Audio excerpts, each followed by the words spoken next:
한데 이런 첫 인사니까 잠깐만 마스크 한번 벗고 인사 좀 드릴게요. 네. 안녕하세요. 박유진이라고 하고 국어학번으로 졸업했고 오늘 교수님 소개로 오긴 했는데 여러분들 만나게 돼서 정말 반갑습니다. 안녕하세요.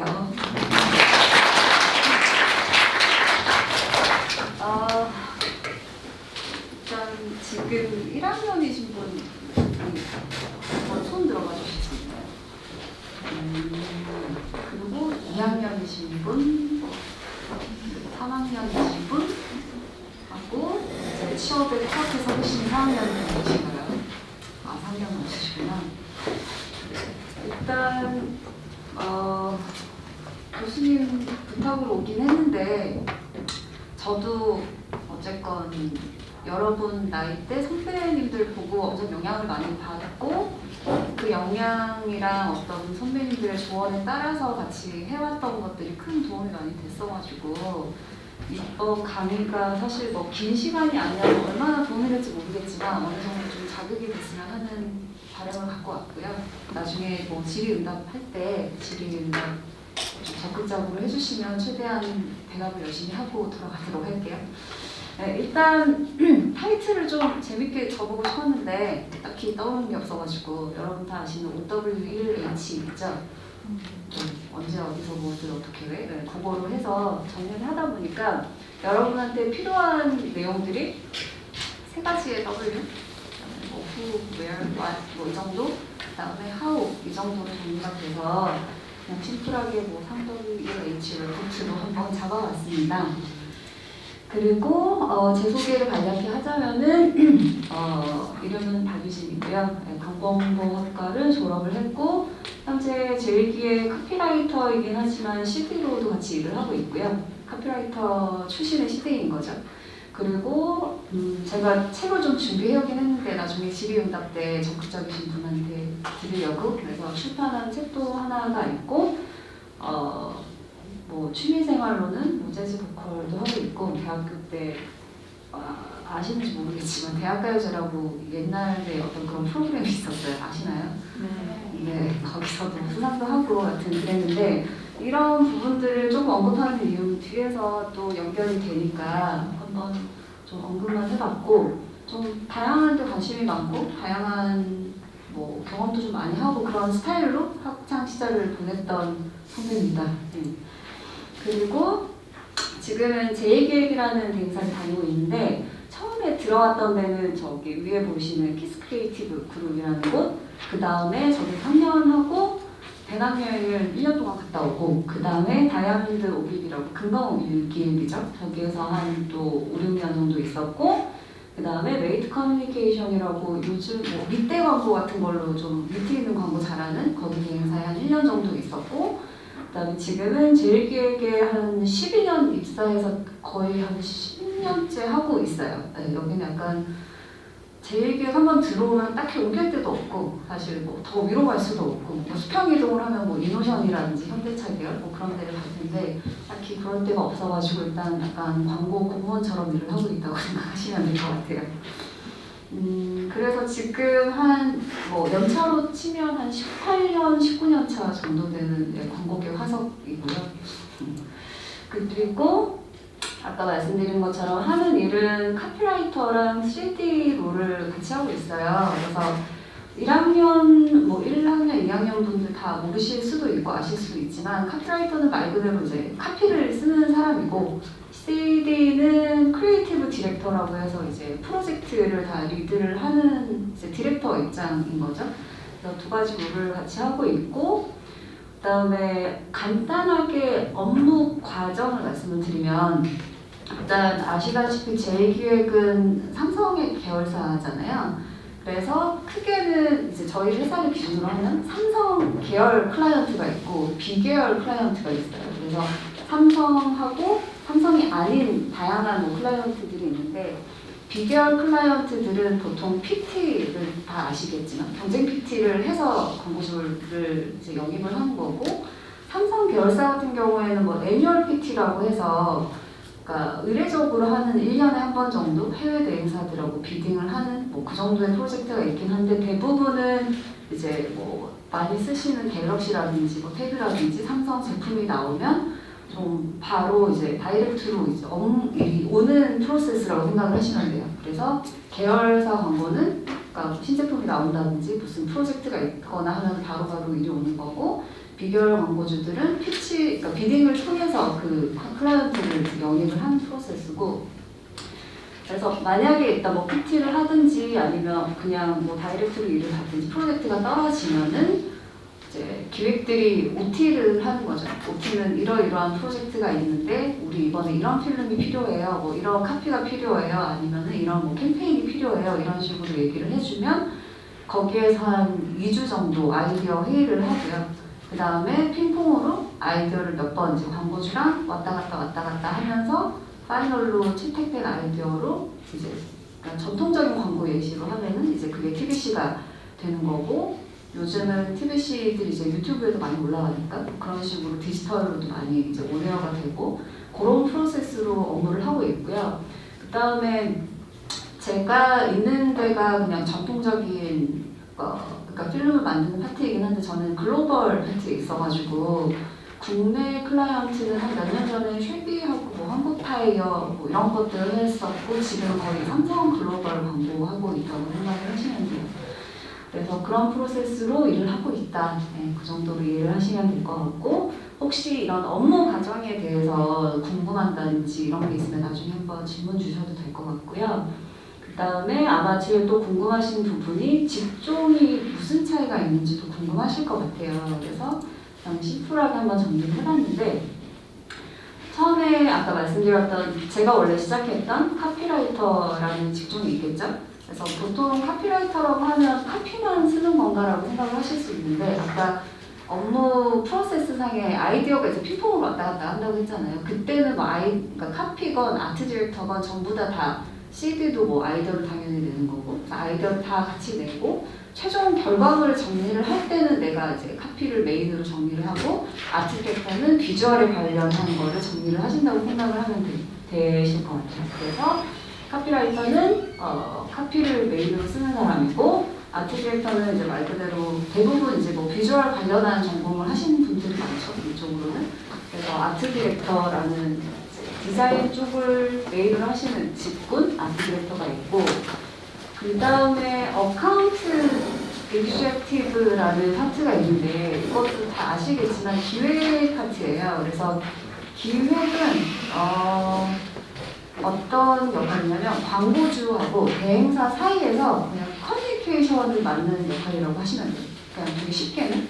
그래서 일을 못하는 기획을 철가방이라고 하는데, 이 이유는 그러니까 뭔가 중간중간 소통을 하는 게 아니고 배달만 하는 일 못하는 기획이 있을 때 이제 쟤는 진짜 철가방 스타일의 기획이야 이렇게 얘기를 하기도 하거든요. 그래서 어카운트는 이제 뭐 기획자인데, 이 직업이 이제 회사의 스케일마다 좀 업무가 좀 다를 수는 있어요. 그러니까 회사의 스케일이 좀 작으면은 이 밑에 나와 있는 어카운트 플래너라고 해서 전략팀이 없을 수가 있거든요. 그러면 이제 그쪽에서 뭐 기획 아이디어를 낸다든지 컨셉을 잡는 거고, 저 어카운트 플래너가 있는 조직 같은 경우에는 대부분 저쪽에서 전략을 먼저 잡는 파트라고 생각을 하시면 돼요. 그래서 AP들은 보통 자기들이 좀 천재라고 생각을 하는 사람들이 굉장히 많으시고, 예를 들어서 갤럭시의 뭐 S21 FE 새 제품이 나온다 그러면은 이 제품을 어떤 전략으로 판매를 해야 될지 그거를 메시지 스트럭처를 짜요. 그래서 뭐 FE니까 뭐 Made for Fan of Epic으로 팝시다. 그런 한 문장을 찍어주면 그걸로 제작팀은 거기에서 아이디어를 시작을 하는 거죠. 그래서 Made for Fan of Epic이라고 하면 뭐 에픽한 건 어떤 그림이 될까? 에픽한 건 어떤 카피로 쓸까? 그거는 이제 아트 디렉터랑 카피라이터들이 같이 하는 거고, 그 아이디어들이 나오면 그걸 소통하는 것들이 이제 어카운트 A라고 생각하시면 될 것 같아요. 그리고 또 이거는 조직마다 있을 수도 있고 없을 수도 있는데, 저 프로젝트 매니저는 사실 외국계 대행사에서는 진짜 중요한 역할을 해요. 왜냐하면은 외국 대행사는 이제 팀으로 대행사가 구성된 경우가 있고, 그러니까 우리나라는 팀으로 구성된 경우가 있고, 외국 같은 경우에는 카피랑 아트 이렇게 페어로 구성된 경우도 되게 많고, 그리고 프로젝트가 떨어지면 지금 사실 제일기획은 풀제라고 해가지고 약간 인력시장 같이 프로젝트 하나 있는데 너 이렇게 들어와. 약간 이런 식으로 프로젝트를 진행을 하거든요. 근데 외국은 좀 그런 식으로 일을 진행하는 경우가 많아서 저 프로젝트 매니저는 이제 이 사람이 업무가 지금 3개가 있으니까 이건 할 수 없어요. 뭐 이 사람은 업무가 2개 있으니까 이 프로젝트에 투입을 시키시죠부터 시작해서 이제 버젯 관련한 이슈 이런 것들도 다 매니징하는 조직이라고 생각을 하시면 돼요. 그래서 PM이라는 조직이 있고 사실 이제 PM은 뭐 전공이 딱히 필요하거나 이렇다기보다는 일단 저희 회사에서 원래 PM이라는 조직이 없었는데 생성될 때를 보면은 그냥 다양한 파트에서 지원을 해서 오신 분들이 굉장히 많았고 대부분 이제 기획 쪽에서 지원을 해가지고 어쨌건 뭔가 스트럭처를 짜는 직업이다 보니까 좀 그런 마인드나 그런 쪽으로 재능이 있으신 분들이 많이 오시더라고요. 그래서 프로젝트 매니저라는 직종이 있다라는 거고 그 다음에 CAD는 사실 직군이라기보다는 뭔가 약간 제작계 끝판왕 같은 느낌이긴 하죠. 그러니까 저 과정을 쭉 다 거쳐가지고 보면은 제가 뭐 그림도 저울 그림을 붙여놓은 게 어쨌건 다 조율을 해야 되는 거고 그러니까 내가 막 천재라고 해서 막 혼자서 아이디어 잘나서 막 혼자 막 드립을 하면서 꼬리를 할 수 있는 것도 아니고 그러니까 카피라이터의 의견, 뭐 아트 디렉터의 의견, 그 다음에 광고주의 요청사항, 그 다음에 A의 요청사항 이런 것들을 끊임없이 조율을 하고 그러니까 반영을 해서 결과물을 최고로 뽑아내야 하는 그런 이제 책임감을 더 큰 그런 위치라고 생각하시면 될 것 같아요. 그래서 저는 약간 시기가 되면서 느낀 게 약간 시지프 혹시 아시나요? 시지프 신화의 시지프 시지프 신화의 시지프라는 그 신화 속 인물이 있는데 그 돌을 계속 굴려서 산꼭대기까지 계속 그냥 굴려서 올라가요. 근데 그러니까 그 사람이 받은 벌은 그 돌멩이를 산꼭대기까지 올려놓으면 그게 다시 떨어지는 거예요. 그럼 다시 그걸 밀고 올라가. 그걸 계속 반복을 하는 그런 벌을 받은 시지프라는 신화 속 인물이 있는데 약간 CD는 좀 시지프 같은 느낌이 있다 저는 생각을 한 게 어쨌건 되게 고난의 과정이거든요. 저 조율을 하거나 뭔가 최고의 결과물을 뽑아내야 되는 그 과정 자체가. 근데 어쨌건 뭔가 영상 하나로 이렇게 결과물이 나오고 나면 다시 이제 원점으로 돌아가서 다시 받은 브리프를 시작으로 해서 아이디어를 내야 돼요. 그게 계속 반복이 된다고 생각을 하시면 돼요. 근데 광고 쪽에서 약간 특이한 공통점 하나가 여러분들이 저를 어떻게 보시는지 모르겠지만 되게 동안이 많거든요. 동안처럼 보이시나요? 네. 감사합니다. 답장 너무 많아요. 근데 그게 저는 사람의 이제 뇌가 진짜 중요하다고 생각을 하는데 생각한 대로 얼굴은 가게 되어 있는 것 같아요. 어쨌든 이 정도 살아보면서 사람들을 보면은 그래서 굉장히 뭔가 무력하고 좀 정체된 집단에 있는 사람들은 그게 얼굴에 드러나고 같은 나이라도 뭔가 정체되어 있고 좀 올드한 느낌이 나고 근데 어쨌건 광고 쪽 하는 사람들은 말씀드린 것처럼 시지프처럼 그러니까 계속 새로운 거를 해야 되잖아요. 그러다 보니까 뭔가 좀 내가 끼어있는 느낌? 어쨌거나 계속 끊임없이 뭔가 내 활동을 해야 되니까 그러다 보니까 사람들이 좀 공통된 부분이 좀 동안이지 않은가 하는 약간 자아자찬이고 그런 느낌이 좀 있고요. 그래서 일단 직종으로 크게 얘기를 하자면은 이렇게 크게 뭔가 캠페인 하나를 진행하는데 투입되는 직종이 이렇게 여러 가지가 있다는 걸 좀 참고를 해주시면 될 것 같고 회사를 크게 보면은 사실 더 많은 직군이 있어요. 부서도 굉장히 많고 뭐 디지털 캠페인 팀 아니면 브랜드 익스피리언스 마케팅 팀 그러니까 올림픽 같은 거 하면은 실제로 오프라인 행사 뛰는 그런 팀들도 있고 당연히 이제 UX UI 팀들도 있고 뭐 그런 굉장히 많은 부서가 있는데 사실 저 때만 해도 부서라든지 그렇게 좀 다양성이 많이 떨어졌던 시기였어가지고 저는 사실 카피라이터 하고 싶다고 생각한 게 고등학생 때 그 팀 포스터 만들면서 이게 내 작성인가라고 생각을 해서 시작을 했던 건데 그때는 이제 광고를 하겠다 하면 뭐 이 중에 하나겠죠. 근데 지금은 사실 저희 후배들이라든지 저는 그 부산 연합동아리 광고 연합동아리 팜이라고 혹시 들어보셨는지 모르겠는데 하여튼 거기도 같이 병행을 했었는데 거기 출신 후배들도 그렇고 보면은 굉장히 요즘은 좀 다양한 직종에서 일을 많이 하고 있어요. 굳이 광고가 아니더라도. 그래서 그런 것들은 굉장히 바람직하고 부산에서 어쨌거나 열심히 해서 올라와가지고 자기 길을 찾는 건데 그 과정 속에서도 그러니까 이런 수업이라든지 아니면 그런 대외 활동 같은 걸 자양분으로 해서 좀 이렇게 자기 길을 찾는 걸 보면 되게 뿌듯하고 자랑스럽긴 하더라고요. 그래서 지금 이제 1학년이신 분들은 아직 조금 먼 이야기라는 생각이 드실 수도 있는데 이건 뭐 뒤에 가서도 얘기를 하겠지만 1학년이라고 해서 그거를 되게 먼 이야기라고 하시면 큰일 난다는 거를 한번 얘기 드리고 싶었어요. 그래서 뒤에 가서 또 얘기를 한번 드릴게요. 직종 관련한 거는 이런 이야기가 있었고 혹시 이런 쪽 직종 관련해서도 혹시 궁금한 거 있으시면 여기 나중에 끝나고 질문 주시면 또 성심껏 말씀드릴게요. 그리고 일단 그러니까 대체적인 이제 대행사에 어떤 사람들이 어떻게 일을 하는지를 말씀을 드렸는데 저는 사실 좀 일반적으로 강의를 하고 싶진 않았거든요. 저도 어쨌건 힘든 시간 쪽에서 온 거고 여러분들도 비대면 수업 많이 하는 시기에 이렇게 오프라인으로 참석을 해주는 건데 그래서 듣고 싶은 이야기가 뭔지 궁금하다라고 이제 조교분한테 여쭤봤더니 크게는 이렇다라고 얘기를 하시더라고요. 크게는 당연히 이런 거겠죠. 뭐 취업 관련 필요 역량 뭐 이런 거긴 하겠죠. 그래서 일단 여기 관련해서 제가 할 수 있는 답변을 시간 내에 일단 충실하게 한번 드리고 그 다음에 추가로 또 궁금한 거 있으시면 중간중간 아니 나중에 수업 끝나고 말씀 주시면 알 것 같아요. 그래서 첫 번째는 좀 마케팅 분야 트렌드를 저한테 물어보셨는데 사실 그 트렌드를 이끄는 게 여러분이긴 하잖아요. 우리는 사실 여러분들의 행동 양식을 문서로 보고 스터디를 해서 아이디어를 내고 뭔가 그런 마케팅을 하는 건데 네, 그렇긴 하지만 이제 뭐 사실 제3자 입장에서 보면 그 분석에서 잘 보이니까 일단 저희가 업계에 있으면서 이제 코로나가 시작하고 한 근 2, 3년 안에 그 브리프를 받았을 때 계속 반복되는 단어들이 있어요. 그러니까 제가 이걸 무슨 문서를 보고 찾은 것도 아니고 저희가 어떤 OT를 받았을 때 계속 반복되는 단어가 어쨌거나 트렌드라고 생각을 하고 어떤 트렌드로 저희가 아이디어를 내고 일을 하고 있는지를 먼저 말씀을 드리면 첫 번째는 서스테이너빌리티인데 이거 ESG 이런 거 진짜 많이 들어보지 않으셨나요? 최근에? 안 들어보셨나요? 1학년도 많으니까 그럴 수는 있겠네요. 그러니까 서스테이너빌리티라고 어쨌거나 이제 코비드도 그렇고 지구나 뭐 환경적인 이슈가 요즘 진짜 많아요, 진짜. 그래서 삼성 내에서도 뭔가 캠페인이라든지 행사를 하면은 서스테이너빌리티 아까 어쨌건 이게 지속 가능한 거냐 뭐 탄소 발자국부터 시작해서 이제 환경 관련한 이슈들이 모든 프로젝트에 어쨌거나 필요하고 녹여져 있고 항상 염두를 해야 되는 포인트라고 항상 저희는 이제 얘기를 듣거든요.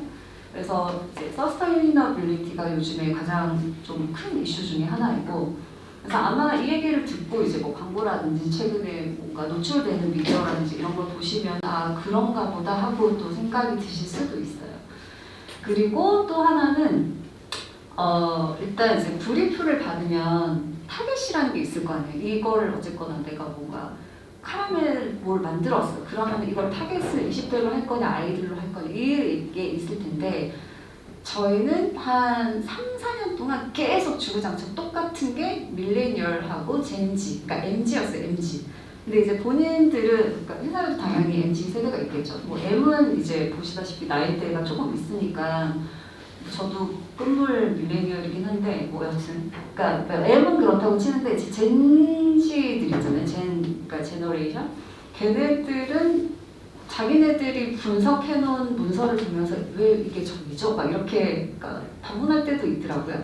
근데 어쨌거나 저희는 말씀드린 것처럼 여러분의 모든 행동 양식을 문서화된 거를 보고서 그거를 이제 수치화하고 뭔가 글로 정리한 거를 보고 이제 학습을 하다 보니까 일단 모든 타겟은 요즘 거의 다 MG. 그래서 뭐 모바일 갤럭시에서 신제품이 나와서 그것도 어쨌거나 MG 세대인 거고 근데 MZ 세대들은 이런 걸 좋아하는데 뭐 이런 식으로 해서 아이디어를 시작을 하게 하고 있어요 요즘에도.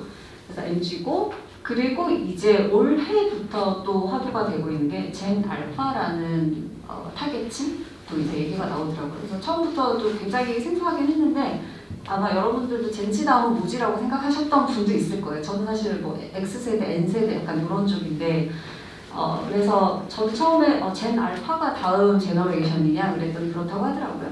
그래서 보시면 밀레니얼, 젠지, 그 다음에 젠 알파, 그 다음에 젠 베타 이렇게까지 이제 시장에서는 마케팅 트렌드를 주도해갈 타겟층이라고 지금 해석을 하고 있다.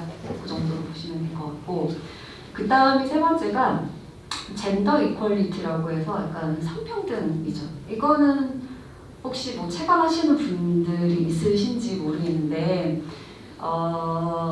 이것도 모든 프로젝트에 사실 들어가진 않지만 굉장히 삼성은 어쨌건 글로벌 브랜드니까 이런 거에 굉장히 민감한 게 뭐 예를 들어서 그런 게 있어서 저희가 뭘 보고를 했는데 거기 이제 삼성 쪽 정부가 이건 약간 성인지 감수성이 좀 떨어지는 것 같다. 근데 이유가 뭐냐면 디자인을 한다고 해서 그러니까 막 폰을 그 왜 플립 같은 거 이제 폰 꾸미기 이런 걸 많이 하잖아요. 그래서 그거는 여자가 하는 걸로 표현을 하고 그다음에 농구를 하면서 뭔가 그림을 그렸어. 그거는 저 남자로 표현을 했거든요. 근데 어쨌건 그냥 1차원적으로 드는 생각은 폰 꾸미기 하면 여자일 것 같고 운동하면 남자일 것 같잖아요. 그래서 그런 아이디어를 냈는데 이건 성인지 감수성이 떨어지니까 인물을 바꾸세요. 약간 이런 피드백이 왔었어요. 그래서 이런 것도 어쨌건 글로벌 브랜드들이 굉장히 좀 조심해야 되고 요즘 엄청 신경을 많이 쓰는 그런 좀 키워드라고 생각을 하시면 될 것 같고요. 그 다음에 마지막은 디지털하고 이커머스인데 이거는 뭐 말을 안 해도 아시겠지만 사실 코로나 시작하고 나서 다 대면 수업으로 비대면 수업으로 바뀌었잖아요. 그리고 여기 제가 좀 본 게 뭐 수치가 되게 흐릿하긴 한데 어쨌건 데이터 사용량이라든지 이런 것도 엄청 수치적으로 뭐 거의 보시면 어쨌건 30% 이상 다 올라갔잖아요. 그러다 보니까 모든 지금 저희가 만드는 컨텐츠라든지 소비하는 거라든지 아니면은 그 기존의 오프라인에서 있던 것들이 전부 다 이제 데이터로 이동하고 있는 시대라고 생각하시면 돼요.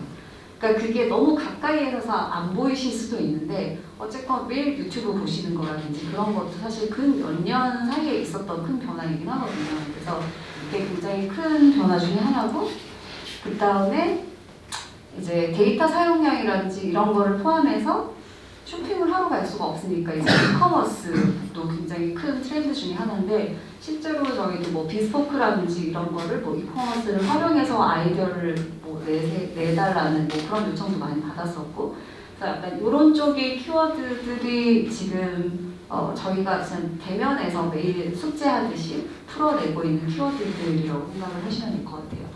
그래서 일단은 서스테이너빌리티랑 그다음에 성평등, 그다음에 이커머스랑 데이터 이런 이제 네 가지 키워드 정도를 말씀을 드렸는데 사실 이거는 막 계속 제가 뭐 이코노미 경제지도 아니고 이걸 막 계속 얘기하는 것보다는 그 회사 내에서 그 여러분 깐느 어워드는 아시는 분들 깐느 어워드? 영화제는 아시죠?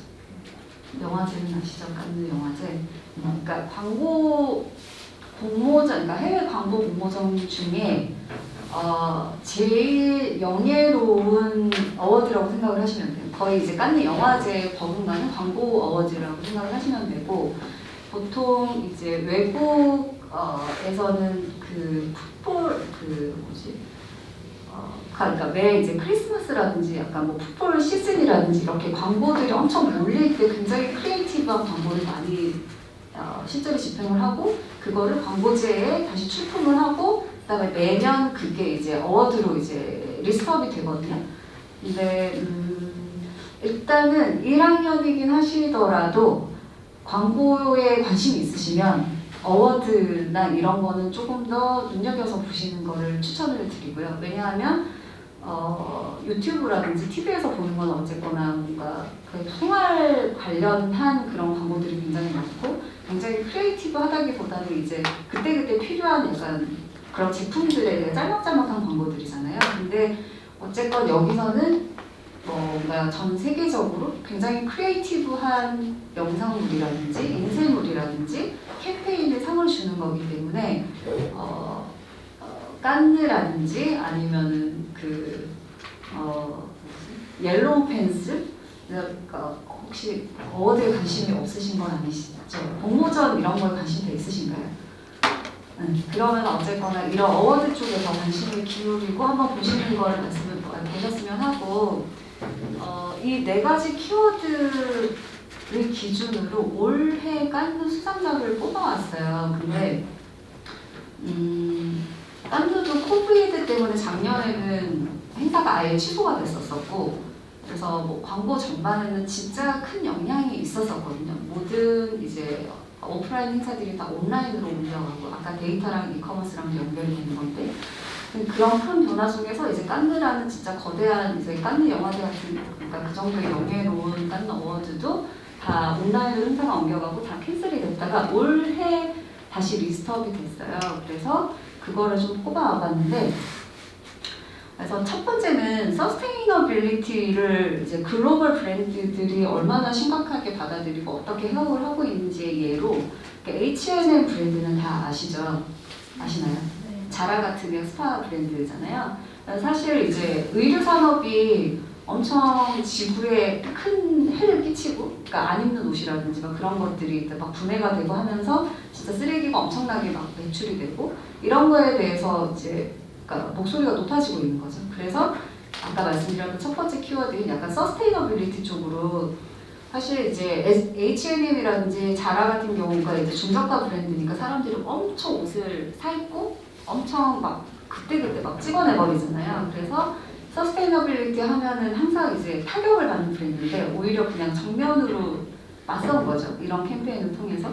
그래서 루프라는 캠페인을 진행을 했는데, 여기 그랑프리라고 그랜드 프릭스라고 되는 게 그랑프리라고 해서 제일 이제 높은 상, 제일 이제 1순위 상을 받았다고 생각을 하시면 되고, 이게 하나만 있는 게 아니고 분야가 굉장히 많아요. 디자인 파트, 뭐 필름 파트, 그다음 캠페인 파트, 뭐 디지털 파트, 굉장히 많은 것 중에 얘는 이제 디지털 파트에서 그랑프리를 받았다고 생각을 하시면 돼요. 그래서 일단 영어긴 한데 영어 다 잘 하시잖아요. 그래서 그냥 큰 맥락은 그거예요. 그냥 옷을 어떻게 재활용하는지 한번 보시고 보시면 has democratized fashion to the world. But with great fashion comes great responsibility. Right now, 87% of clothing ends up as landfill. In its mission to change this, H&M introduced Loop, the world's first in-store garment-to-garment recycling system. Developed by the Hong Kong Research Institute of Textiles and Apparel and the H&M Foundation, Loop remakes your old garments over 8 steps. Fabric is shredded back into fibers, spun into yarn before it's knitted into something new, without water or chemicals. This story of transformation begins at H&M's flagship store in Stockholm. A striking yarn installation leads customers up into the remake space. An app connects customers to Loop to configure their remake order, selecting size and garment design, to turn old into new, right in front of their eyes. In fact, anyone can watch Loop recycle and discover the process within as it unravels over 8 immersive screens. Art to explain the science. ASMR sounds heighten the garment's transformation. A website shares Loop's story with the world, with a group of inspiring changemakers kickstarting the recycling revolution. It's not about just getting rid of what's old and what doesn't work, but it's about leaning into the potential of what can happen when you make something new. Times to remake were booked up by the public within minutes and months in advance. But Loop in Stockholm is just the beginning. With the technology made available to the entire industry, and the word spread, to help us all change how we see our old garments. Not as waste, but as a resource.